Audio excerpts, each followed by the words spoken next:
আসসালামু আলাইকুম। Welcome to my channel easy recipes by my kitchen. আজকে আমি খুবই মজার একটা রেসিপি শেয়ার করব। গরুর মাংস আমাদের কম বেশি সবারই অনেক পছন্দ, আমরা সবাই এটা খেতে খুব ভালোবাসি। বাট আজকে আমি খুবই ইজি ওয়েতে কিভাবে বিফ কষা রান্না করা যায় তার একটি রেসিপি শেয়ার করব। সো এখানে একটি টিপস দিচ্ছি, যারা নতুন কুক বা নতুন রান্না শিখছেন তাদের জন্য এটা খুবই কাজে আসবে, কারণ আমি এখানে দেখিয়েছি খুব ইজি ওয়েতে কিভাবে রান্নাটা করা যায়। সো চলেন আমরা দেখি কিভাবে এটি বানানো যায় আর কি এটি বানাতে কি কি লাগবে।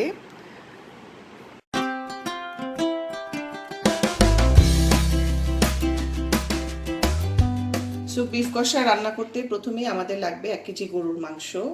আমরা একটি প্যানে প্রথমে মাংসটা ঢেলে নিচ্ছি।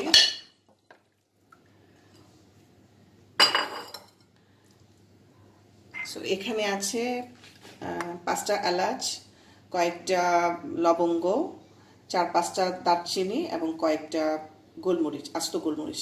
সো এগুলো দিয়ে দিচ্ছি। এখানে আছে 1 কাপ পেঁয়াজ কাটা, পেঁয়াজ কুচি। সো এটা দিয়ে দিচ্ছি। এখানে আছে 3-4টা তেজপাতা। সো এটা দিয়ে দিচ্ছি। এখানে আছে 1.5 টেবিল চামচ হলুদ গুঁড়া, 1.5 টেবিল চামচ মরিচ গুঁড়া, 1.5 টেবিল চামচ ধনে গুঁড়া আর 1 চা চামচ জিরার গুঁড়া। সো মশলাগুলো আমি দিয়ে দিচ্ছি।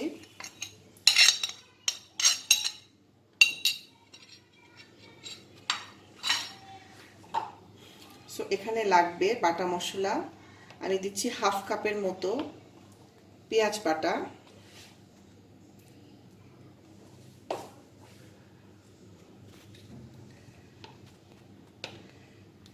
1 টেবিল চামচ আদা বাটা,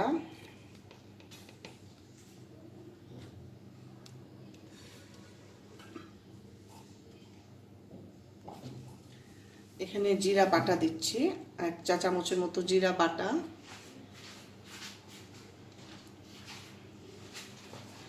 আর এখানে আছে 1.5 টেবিল চামচের মতো রসুন বাটা।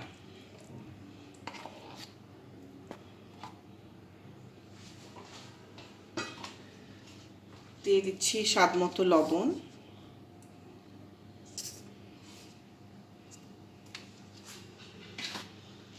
আর দিয়ে দিচ্ছি 1.25 কাপের মতো সয়াবিন তেল।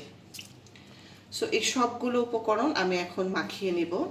এটা খুবই ট্রেডিশনাল এবং খুব সহজ একটা রেসিপি। যারা নতুন রান্না শিখছেন বা নতুন রান্না করছেন, সো তাদের জন্য এই রেসিপিটি খুবই কাজে লাগবে এবং খুব ইজি ওয়েতে খুব শর্ট টাইমের মধ্যে আপনারা বিফটা রান্না করে ফেলতে পারবেন। সো আমি এই সবগুলো মশলা হাতে খুব ভালো করে মিশিয়ে নিচ্ছি।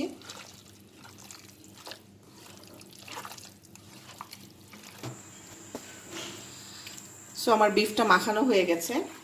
সো এইভাবে আমি জাস্ট এখন পানি দিব না, অল্প জাস্ট একটু আমি হাতটা ধুয়ে দিচ্ছি। এইভাবে আমি বিফটা কষাতে থাকবো, জাস্ট মিডিয়াম, একদম মিডিয়াম হিটে। এটা 20 মিনিটস এভাবে কষাতে থাকবো। মাঝে 1-2 বার হয়তো নেড়ে দিব যাতে নিচে না লেগে যায়। সো এইভাবে আমরা কম জালে আস্তে আস্তে বিফটা কষাতে থাকবো। সো 20 মিনিট পর আবার এসে দেখছি। সো 20-25 মিনিট পরে দেখতেই পাচ্ছেন এখানে মশলাটা অলরেডি মাংসের সাথে মিশে গেছে, বাট মাংসটা এখনও সিদ্ধ হয়নি। হ্যাঁ, সো এখানে আমরা একটু জাস্ট 1 কাপ ফুটন্ত গরম পানি দিয়ে দেবো জাস্ট মাংসটা সিদ্ধ হওয়ার জন্য।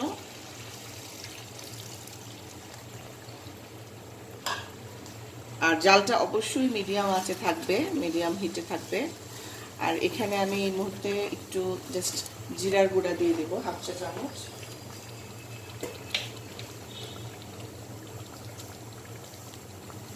আমি এখানে 1/2 চা চামচ জিরার গুঁড়া দিয়ে দিচ্ছি, আর 1/2 চা চামচ দিয়ে দিচ্ছি গরম মশলার গুঁড়া।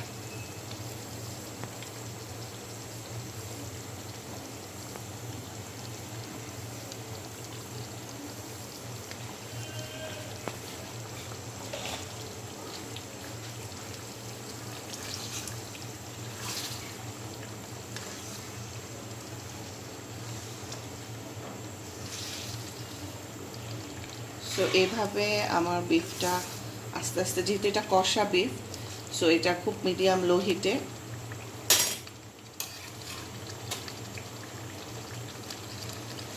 জাল হতে থাকবে। ওকে, সো এভাবে আমি রেখে দেব আরও হাফ অ্যান আওয়ার একদম মিডিয়াম লো হিটে। এটা আস্তে আস্তে জাল হতে থাকবে আর আমার মাংসটাও বাই দিস টাইম সিদ্ধ হয়ে যাবে। ঠিক আছে, সো ফাইনালি পরে আমি আবার আসছি মাংসটা সিদ্ধ হয়ে যাওয়ার পরে। সো এই পর্যায়ে আমার মাংসটা সিদ্ধ হয়ে গেছে। জাস্ট আমি কয়েকটা কাঁচামরিচ দিয়ে দিচ্ছি নামানোর আগ মুহূর্তে। এটা অপশনাল, আপনারা ইচ্ছা করলে দিতেও পারেন, জাস্ট একটু ফ্লেভারের জন্য আর দেখতে সুন্দর দেখা যায়। আপনারা ইচ্ছা করলে এটা বাদও দিতে পারেন। সো আমার মাংসটা সিদ্ধ হয়ে গেছে এবং এটা রান্নাও হয়ে গেছে। এখন আমি এটা এই পর্যায়ে নামিয়ে নিব। তো দেখতেই পাচ্ছেন মাংসটা একদম পুরোপুরি সিদ্ধ হয়ে গেছে, কিন্তু দেখতেও খুবই ইয়াম্মি হয়েছে, খুবই স্পাইসি, এবং গরুর মাংস একটু ঝালঝালি কিন্তু মজা লাগে। সো আশা করি আমার রেসিপিটি ভালো লেগেছে। ভালো লাগলে অবশ্যই লাইক এবং শেয়ার করবেন এবং অবশ্যই সাবস্ক্রাইব করবেন। ভালো থাকেন। আজকের মতো এখানেই বিদায় নিচ্ছি। আল্লাহ হাফেজ।